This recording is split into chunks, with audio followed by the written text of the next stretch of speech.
come anyway, more. Don't know the lyrics to this bitter day. Oh,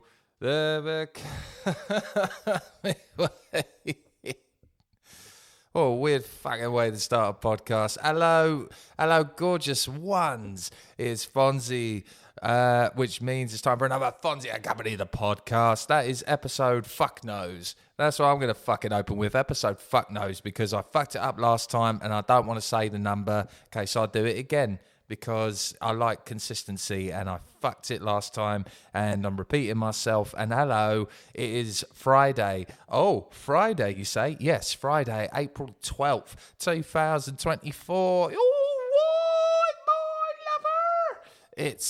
It's me. Why are you late, Fonzy? Why are you fucking late? And I have no real excuse for that because I was going to record yesterday and I kind of did, and it was shite. It was awful, guys. I'm knackered. I am fucking at my peak of knackertivity. I'm at my point in knackertivity where I'm making up words like knackertivity. It is just awful, guys. It really is. You know, I think I mentioned a couple of episodes ago where I've got a restaurant. Did I fucking tell you that? Did I tell you that? I want to pet that dog. I haven't mentioned it multiple times. Yes, I am a restaurant owner. Why, thank you very much. You haven't mentioned it 40 fucking times already. I am. But, yeah, being a restaurant owner ain't all it's fucking cracked up to be, ladies and gentlemen. I fucking tell you right now. I think I said a couple of episodes ago that I had the perfect team. I'm raring to go. And I can't. Because I had I had a letter on my desk. I don't have a desk. the bar, which I consider my desk. And lo and behold, the new duty manager has said it is not for her. When I ask around, she didn't like the job anyway. She didn't fit in, that sort of thing. And it's like, and now I think about it, you know, when you kind of reminisce and you're like, yeah, and then you realize, shit, yeah, this wasn't going to fucking work out, y'all. That fucking sucks. I really took a risk on the girl as well. But genuinely, best of luck to her. Job's not for her. All right. Okay, that's fine. I think she's just getting a bit, old like me and just wanted to, change the pace up a little bit. We can't all work till stupid o'clock in the morning, but we don't even work that late. Work till 10:30, I think, the latest we get out. But I mean, there's a fair amount of evenings, so you know what?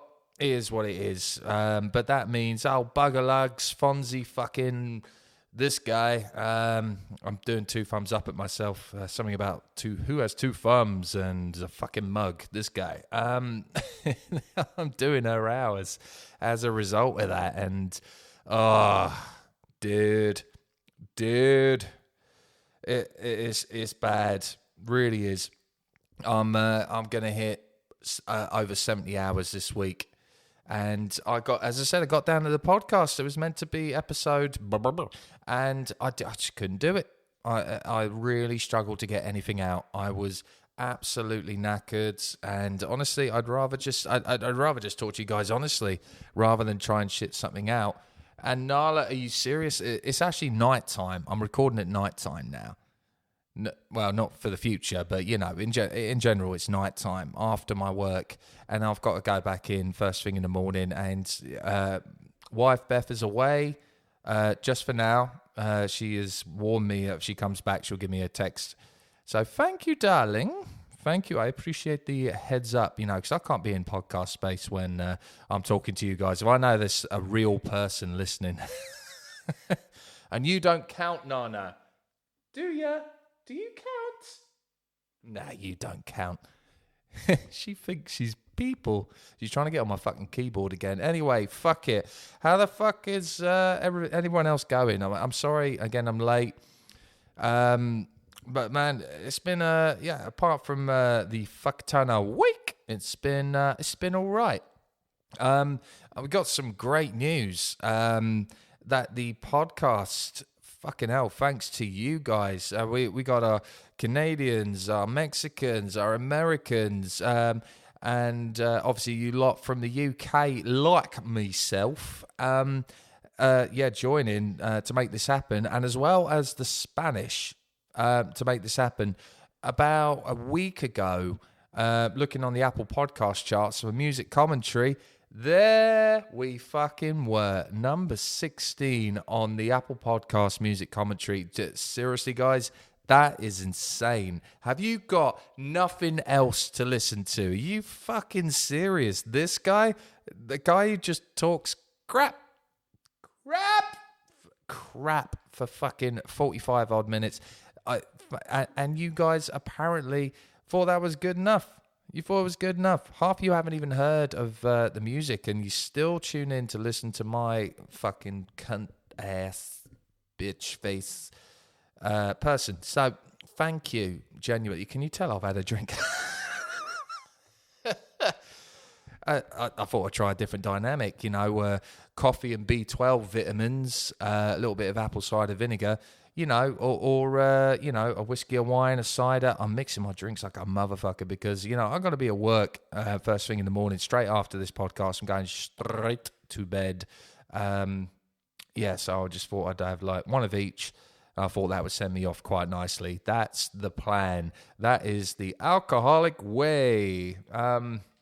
But yeah, you guys got us into the fucking number 16 at one point. I think now it's like 51 or something like that. I have dropped a fair bit since last week. It's fair enough. Yeah, people are releasing podcasts all the time. It's sitting your fat ass in a chair and talking to a microphone. It's fucking easy. Of course, but guys, you got us there. So thank you very fucking much to all my listeners out there. All you lot are gorgeous. Thank you. I always wondered what I was going to say for my intro, and hello gorgeous ones, it is the way, it's the perfect expression. It's my expression, and you are gorgeous. You're gorgeous, unless you're doing something fucking weird on the side and you just listen to this podcast just to, I don't know, pass the time. If you're a dodgy fuck, if you're like selling drugs to small infant children, then you're not so gorgeous. If you're but for those normal people, what is normal anyway? For all you like just regular lot, thank you. Genuinely, that's a lot, and I'm just tearing up inside. It's just the best ever. Oh God, speaking of crying, holy crap! I gotta tell you this because it's actually about fucking music. I know I trail off a little bit about the restaurant and that, but you guys got to remember, I'm not playing that actively that much in a band anymore. So, the weekly rehearsals, driving the gigs, playing the gigs, write the theme tune, sing the theme tune, that shit ain't happening much anymore, honestly. So, yeah, but this is actually kind of music related. And I must admit, I got consent before, telling this story. So, thank you very much to Kiwi fucking Phil, mate. Fucking Kiwi Phil. Still loving my impression of the guy. Honestly, it was insane because he went to see a little band that he fucking knows and loves called Silosis. Those of you who haven't heard of Silosis are kind of like, I guess, the drip feed of Architects.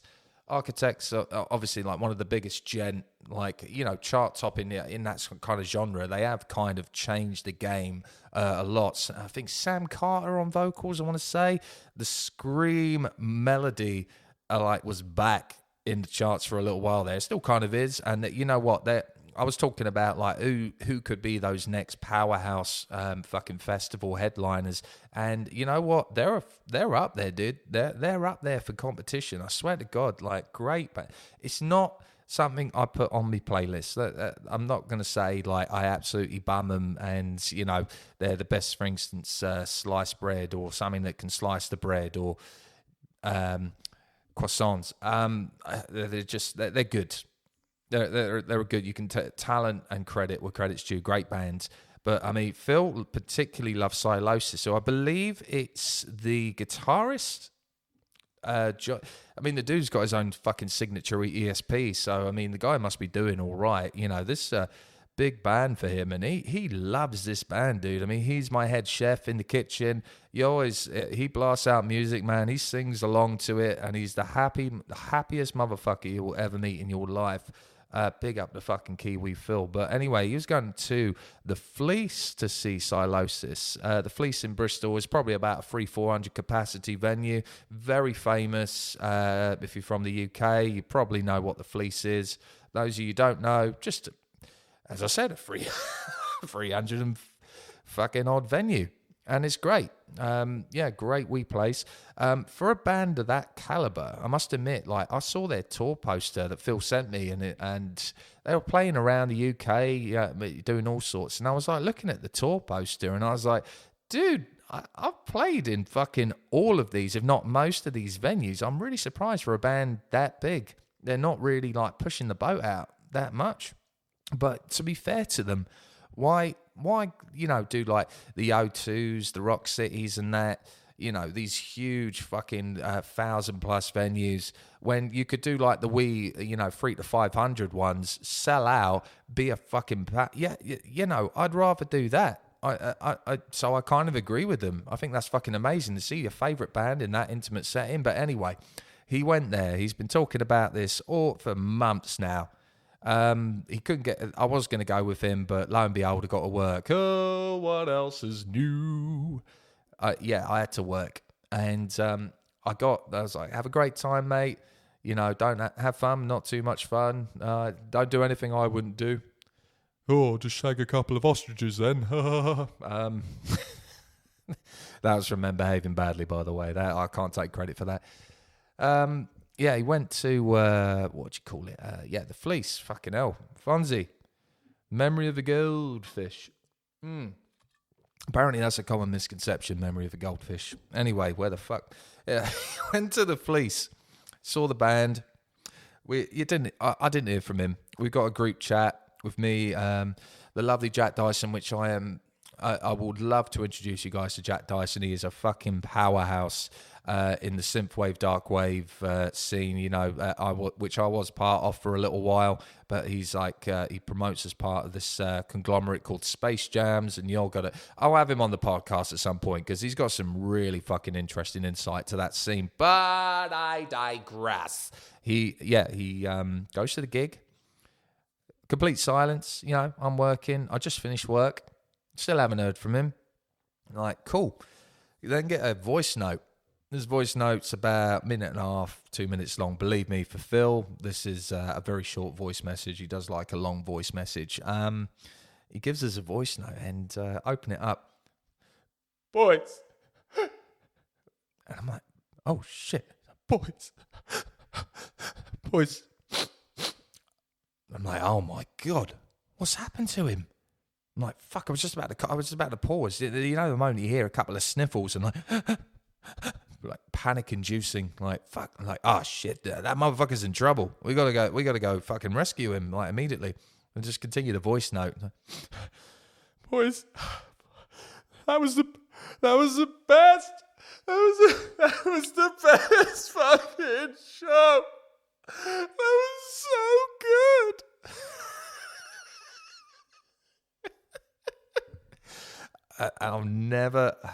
That baffled me. The guy was in such euphoria that he was motherfucking crying down. Oh my God, he was crying down at that voice note, man. And even back, because he lives just around the corner from the Fleece, he just got back, when we messaged him back going, dude, that's fucking killer, man. That's fucking awesome.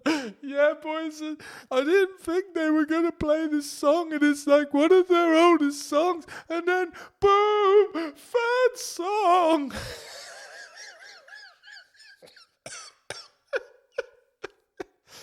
But isn't that fucking awesome, man?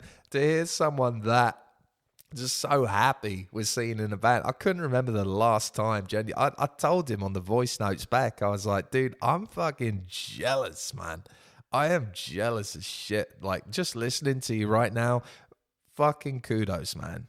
I think that's so lovely, and I'm so happy you got to see your favourite band, and apparently it was a perfect set.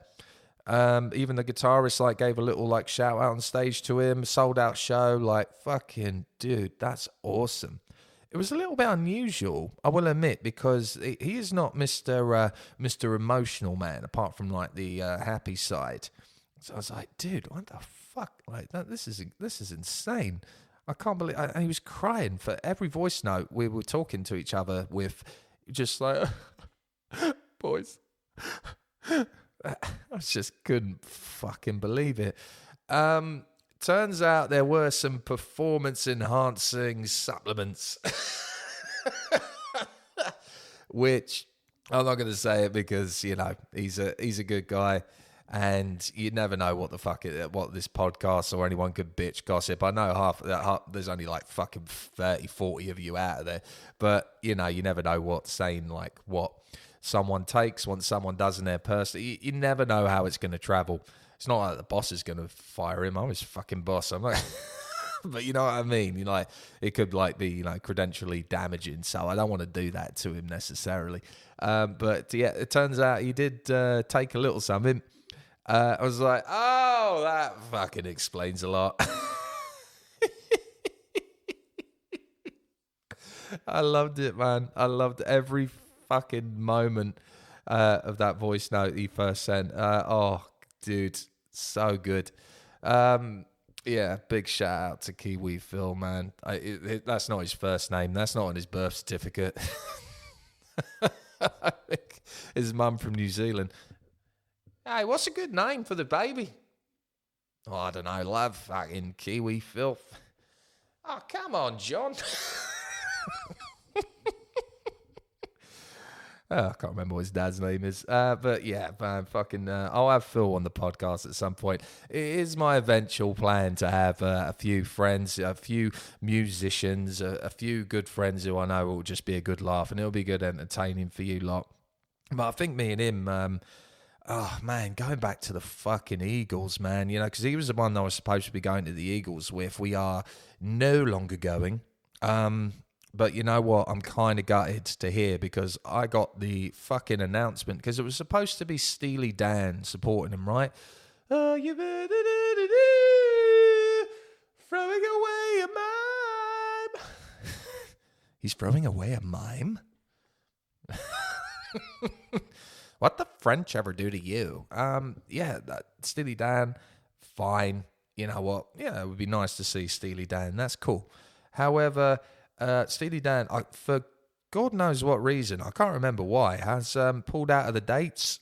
Can't remember why. None of his health issues, visa issues, whatever. It's like, oh, that sucks a little bit. You know who's fucking replacing him? And I know a lot of you might not think like, oh, this is a big deal, but to me, it's a big fucking deal. Dude, the Doobie Brothers are now supporting the Eagles for their Manchester co-op residency for 5 days. And, dude, I would fucking love to see the Doobie Brothers. Fucking love. That would be a pleasure to see the fucking Doobie Brothers, dude. I would love that, man. Fucking Long Train Running, man. What fool believes. Michael Douglas, man. What a voice that man has. And he used to have a beard. I would love that, dude. But lo and behold, the tickets are still fucking the price of a remortgage, the price of like 2 fucking years' salary. I don't know. I just can't. I still can't justify it.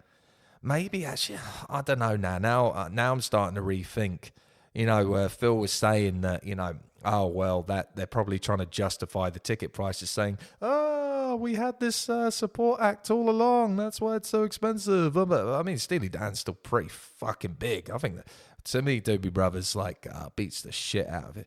Who would win in a fight? Steely Dan or Doobie Brothers? I think Doobie Brothers fucking kick ass, dude. Kick Steely Dan's ass anyway. Just in terms of like how much melody and fucking how much bangers they have, dude. And the tightness of that band as well. You know, having been a frequent YouTube watcher of both bands, I can cleverly say cleverly. I can cleverly say it's the Doobie Brothers. Yeah, I would have loved to have seen that, but you know, we're actually going to go, and see the illegal Eagles instead of the Regal Eagles. The Regal Eagles. What the fuck? Oh, what the fuck? Welcome to the Hotel California. The real Eagles. Apart from the real Eagles, we're going to see the illegal Eagles. They're the arguably the best tribute band of the Eagles in the UK. And fuck it. The tickets were a fucking sixth of the price, dude. 40, 50 quid. Each, and it's a good seat right up front on the edge row, just in case you need to take a piss or need to go and take some performance enhancing supplements. I'm just so happy. You know what? I'm gonna fucking enjoy that. I'm gonna enjoy that. Some tributes do fucking work for it, don't they? They fucking work for it, man. You got to imagine how hard it is to actually be a decent tribute band than it is to be the actual band. You know what I mean? Like, because the actual band, they kind of made... I'm not saying that they didn't do the work. Of course they did. They're the band. You got to fuck other bands making tribute to you. Of course, you've already put in the groundwork. That's fine. But I'm talking about the tribute bands that, buy the guitars, buy the equipment. They've got talent to recreate something so unique. And they sound so good. And I think my wife saw a Prince one not too long ago. There's like 9, 10 people on stage, backing singers, keys, 2 guitars, bass, drums. And of course, like, it's all based around this dude Prince himself. I think tribute bands fucking work for it, man. And there's some great ones out there, and they deserve the money they get. Some of these guys, some of them are awful. Some of them are terrible. For Beth and I's wedding, we actually had, it was a controversial decision, but you know what? And we did have to have a word of ourselves. Is this a good idea? Because when you're doing a wedding, you discuss bands, and you're like, oh, band or DJ, chicken or fish, shall I run away at the altar? You're working for it. You make a list. You go and we went through some bands, man. We went to go and see some bands, like some tribute bands, cover bands, and we were like, not really for us. And I'll tell you what, if I hear one more fucking cover band, I'm talking to you if you're in a cover band, if you sing any of the fucking 3 songs, you know which 3 fucking songs I'm talking about.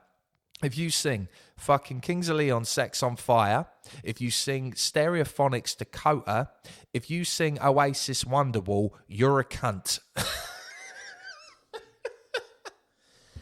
Aye, but that's what the people want to hear. There are other fucking songs, all right? There are other fucking songs. Just get good at it. I know they're basic, easy bitch songs, but fuck me, if I had to see another fucking covers band sing that shit, I'll blow me fucking brains out. Oh, thank God.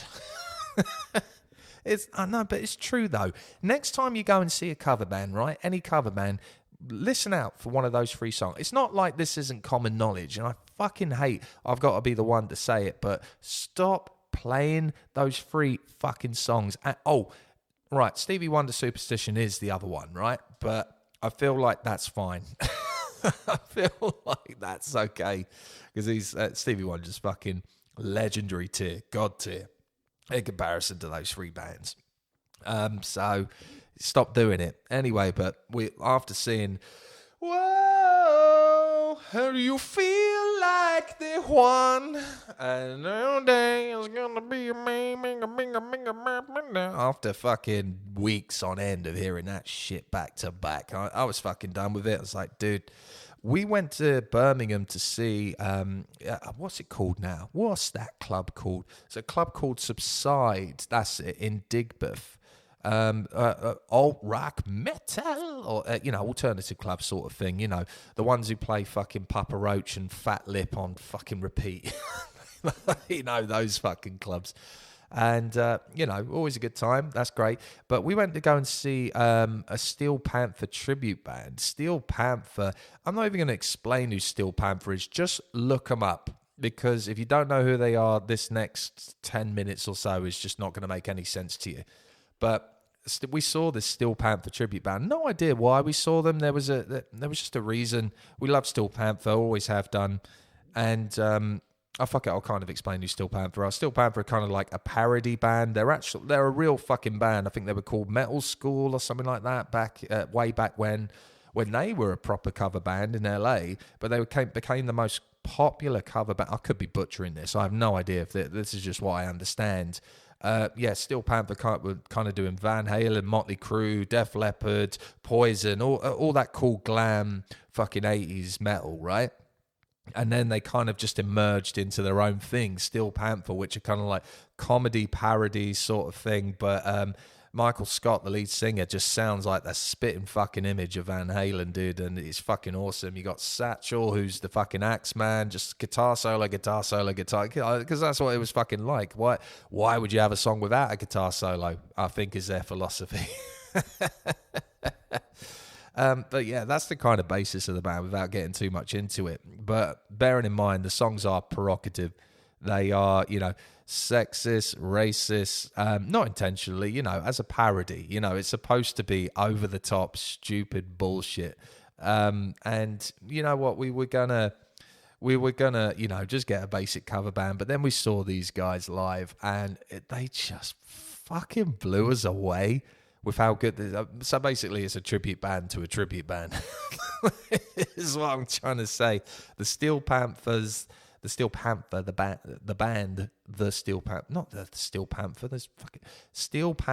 without the. There was a tribute band called Surreal Panther. We went to see him, and they blew the fucking roof off, dude. They were so good, so tight. They sounded exactly like a man. And went up to him afterwards, say, "You available for a wedding?" And the motherfucker looked at me as if I was high, like, "Dude, what? Like, you're right for a wedding? Like, we would not really?" And like, "Yeah, dude, we want you for the wedding."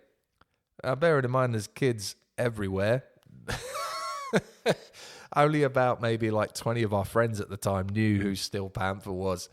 But fuck it. We were like, "Dude, get to our fucking wedding right now, dude." And you know what? I do not regret a thing. Do not regret anything. I fucking loved every moment of that, dude. And even threw in some like, Bon Jovi covers. They did this great little fucking Black Sabbath skit.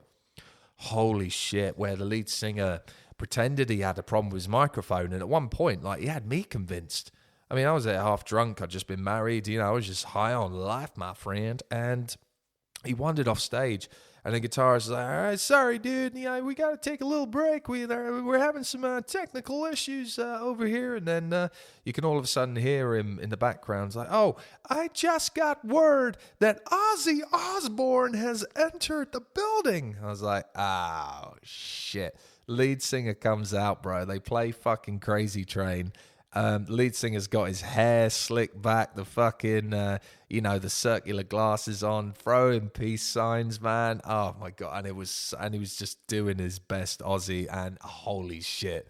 It was awesome, man. Anyway, guys, check out Surreal Panther, and check out Steel Panther as well. Steel Panther are fucking still awesome. But yeah, their tribute band, the UK based one anyway, Surreal Panther, could not recommend them enough. Well done, guys. Oh, yeah, tribute band. Yeah, we're going to see Illegal Eagles.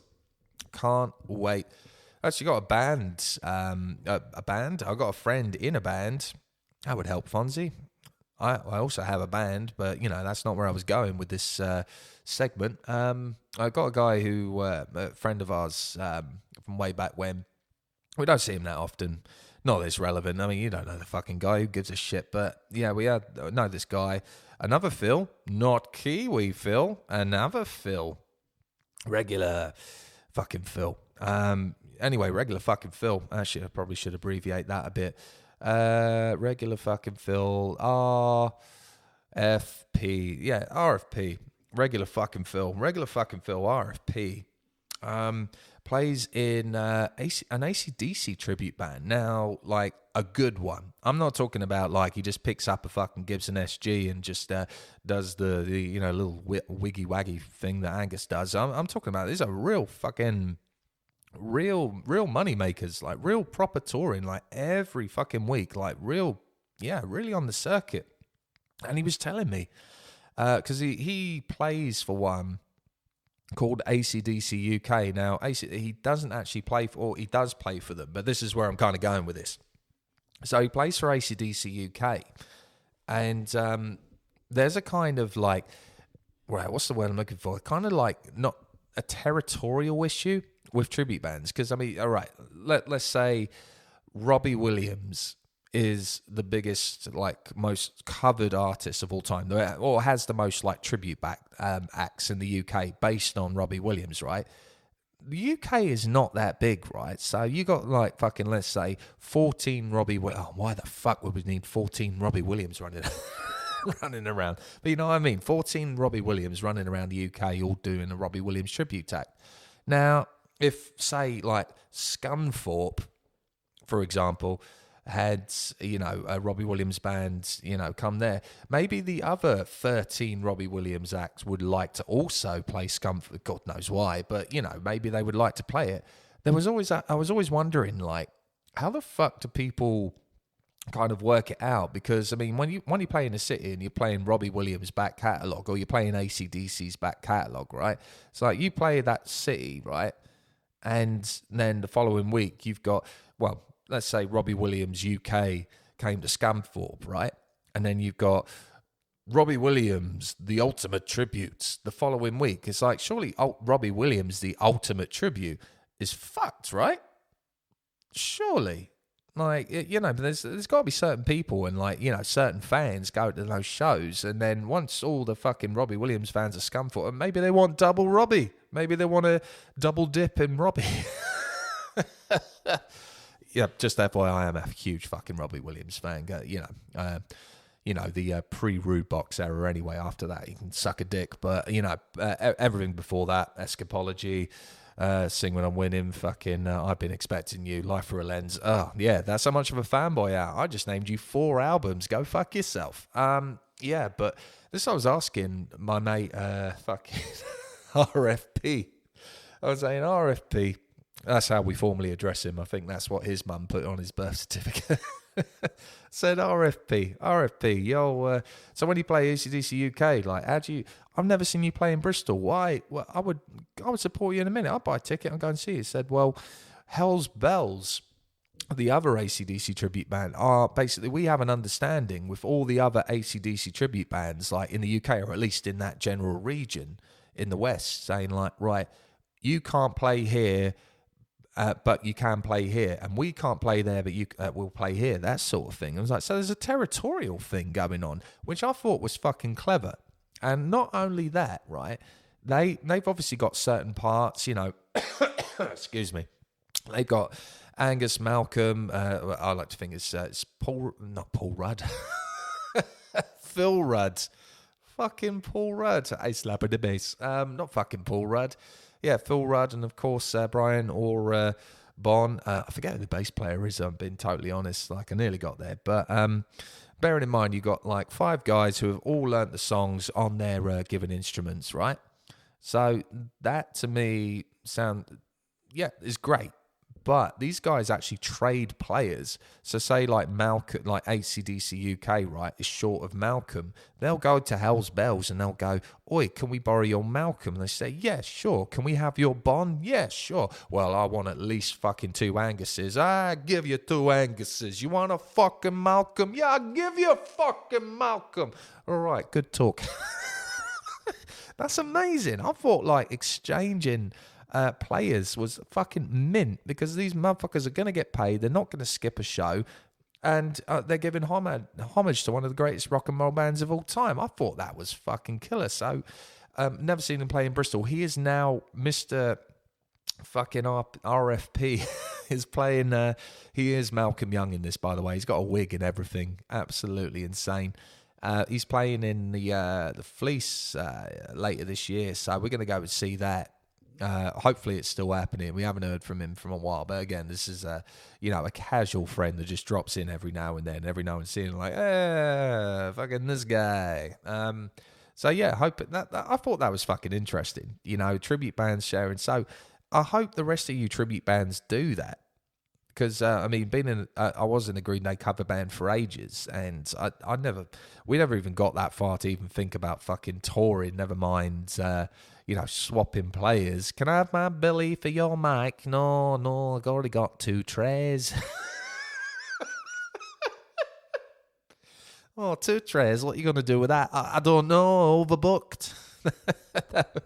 Yeah, my organisation skills would be fucked on that part.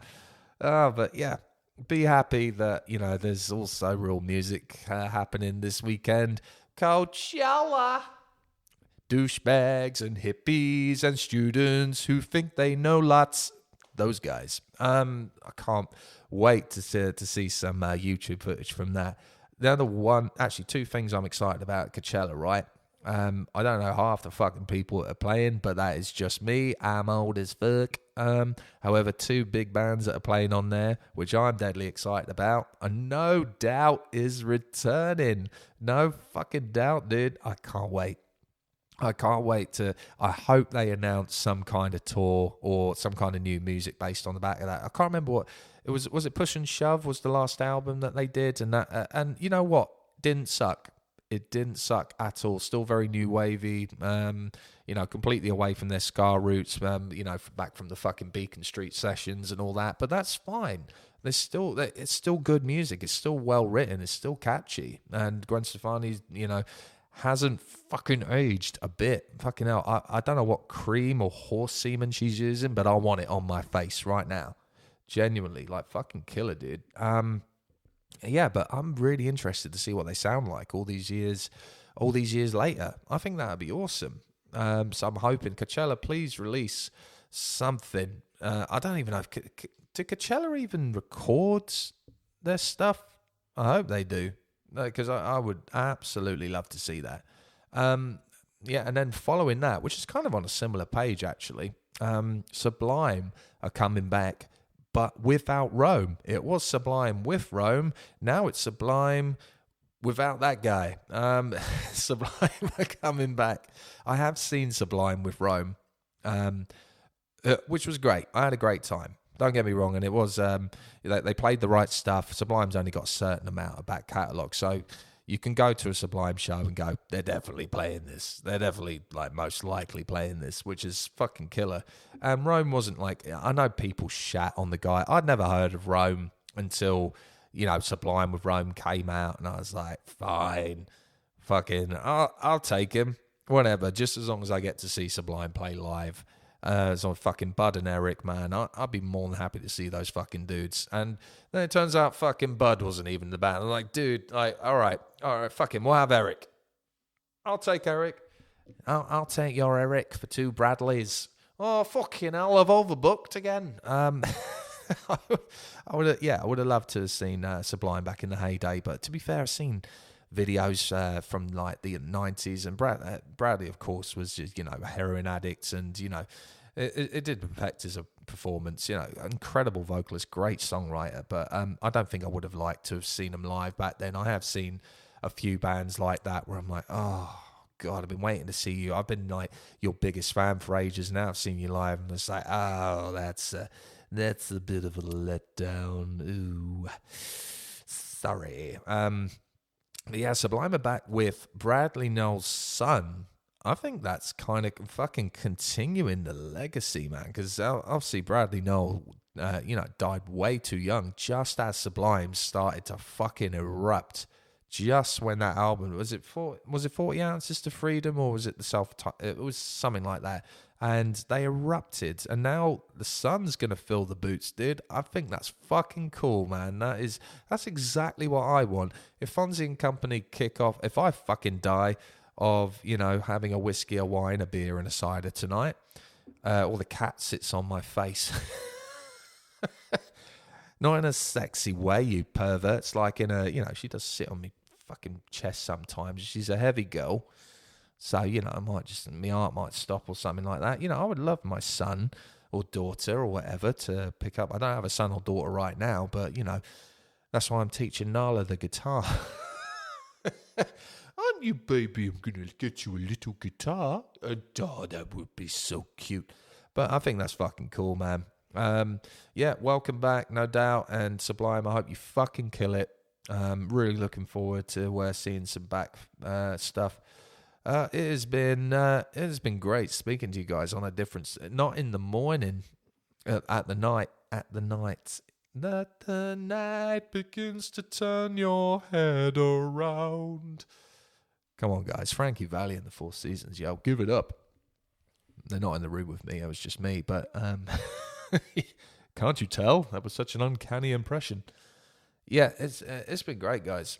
You know, I was just fucking scrolling through my phone trying to remember what else I wanted to talk about. And then I saw a big old, like, tag on my email saying, oh, don't forget to talk about Taylor Swift being back on TikTok. I'm like, dudes, like, I know you, all you fucking Swifties out there or whatever, and I know I'm not going to make enemies with fucking Swifties, right? Here's the deal. Here's what you need to know about me, because I don't really want to talk about Taylor Swift longer than I have to, all right? Taylor Swift, fine. She writes her own shit. Credit to her. She hasn't got a fucking studio cramming out some fucking electronic fucking auto-tune bullshit, which a lot of them do nowadays. Fine. Great. She got out of a record contract in order to, have the rights back to her and royalties back to her own songs, which she re-released, and it was just as successful. Fucking great. She's just become a fucking billionaire because people fucking bum her so much. Great. Credit where credit's due. Can I just not hear about it, though? You know what I mean? I feel like every time I refresh the old fucking BBC, news feed, and what's going on today? Oh, fucking O.J. Simpson died. Great. Oh, yeah, O.J. Simpson died. That's not worth talking about. What the fuck do I know about O.J. Simpson? Jesus Christ. But I'm just like, right, I've heard fucking that one where she wears a T-shirt and a short skirts. No, not the fucking Shania Twain song. There's another song. Men's shirts, short skirts. What? Oh, that is not Taylor Swift. Something about a T-shirt. I have a T-shirt. You have a T-shirt. That one, fine. And something about bad assholes or whatever, bad butts or whatever it's called. Because we got bad butts. I didn't wipe my ass properly. That one. Love it. Great. I just don't want to keep hearing it. I'm sorry. It's just not it's not the greatest thing in the world. It's fine. And again, credit to the girl where credit is due. And, the only thing I fucking don't like about her is that she's fucking going out with Travis Kelce, the fucking tight end for fucking Kansas City Chiefs, who are, my AFC nemesis. Well, one of them anyway. But, that's the only thing I don't really like that much about her. She's fine. I just don't want to fucking hear it every fucking day that she's the greatest thing since fucking, again, sliced fucking bread, because I've got no other analogies, because I've had a wine, a whiskey, a beer, and this fucking thing, whatever this is. Orchard Pig cider. That's it. Yeah, fine. Great. She's back on TikTok. Wow, that is double. Could not give a fuck. You all wanted one, not give a fuck. Now you got two, don't give a fucks. TikTok, who gives a fuck? Taylor Swift. All right, I know a lot of people give a fuck. Fair enough. She wouldn't be as successful as she was. If she credit to her. But someone said, "Oh my God, this has just made my year.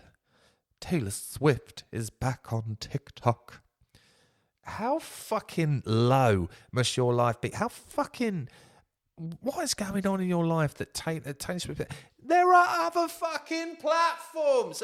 There are other platforms for you to listen to her on. She's touring fucking everywhere half the time. She's on every fucking platform. TikTok's the one that you're like, oh my God, she's back on TikTok. I'm so happy. This has made my year. It's just fucking sad, dude. It's fucking sad. It's great that we're kind of embracing pop stars now, because I'm trying to think of the equivalent back when I was growing up. Right, Britney and Christina were the big fucking things, right? And, a lot of us moshers, rockers, townies, used to take the piss a little bit. Oh, fucking Britney Spears, what the fuck you talking about? Now we're older, we're all going, oops, I did it again. Don't you know that you're... Don't you know you wear T-shirts? That. It's because they were fucking good songs. They were great. They were.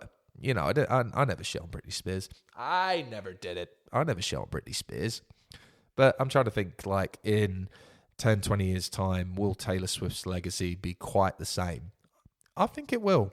I think, again, I could not name you a fucking song apart from T-shirts, Bad Bucks, and, Shake a Weight, whatever the fuck it's called. You shake a weight. And you think I'm purposely, like, mishearing the lyrics. I'm not. That is genuinely what I hear. We got a new chef that fucking plays her all the time. I'm like, dude, not cool. But anyway, she's back on TikTok. She's back on TikTok, guys. So, your lives can now be complete. Well done. Good for you. Fantastic. I just got married yesterday. Yeah, but it's not as good as fucking Taylor Swift on TikTok.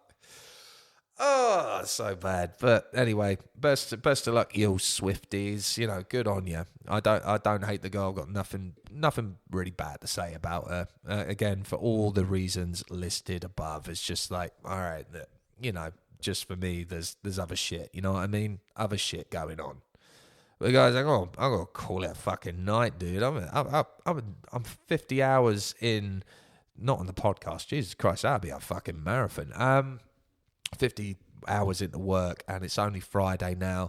I've still got another 26 to do, y'all. So I gotta wrap this up. No, I'm not even gonna edit it. I never do edit it, but you know what I mean. We've got I might release this. I'm not 100% sure yet, but obviously, Cinnamon Laces, the new single, is coming out on the 26th of April. Please listen to my song. It's coming on TikTok. No, it's fucking not. I refuse. It might be on TikTok. I don't know, but it doesn't really matter. I just like you guys to be there because it's a brand new sound. And after an interview I did recently, it's kind of just made me realize that, shit, this is actually a big deal to change up the sound this much. And I know nobody gives a fuck about us, but, it's a big deal for me to, take this new stride musically and show it off to you guys. Because I'm really fucking self-conscious about showing people this kind of music. And I'm hoping y'all will like it. But you know what? Tune in if you don't like it. Thank you very much for fucking listening. I might be putting up an interview as a bonus episode with the doctor. There is a doctor in the house. I forget his name, but that will be with I think it's called Dr. Rock. If I'm butchering that, sorry, I only just got booked today, so I can't remember. We'll be talking to Dr. Rock. It's not going to be Dr. Rock now, is it? I'm going to look back at my emails again and like, it's Dr. fucking Nail Varnish. Or Dr. iPod or something. I don't know. But I'm going to be talking to that dude from Denver, Colorado about Fonzy Company history, about music, and I might upload it as a bonus episode on the podcast if y'all are lucky.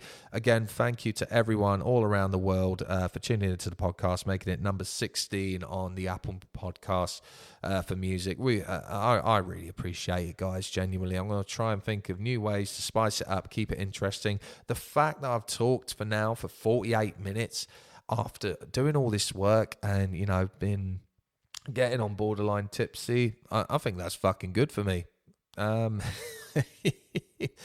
Anyway, guys, you keep listening to the music. Thank you so much. I will see you in the next one. I have a t-shirt. It's a t-shirt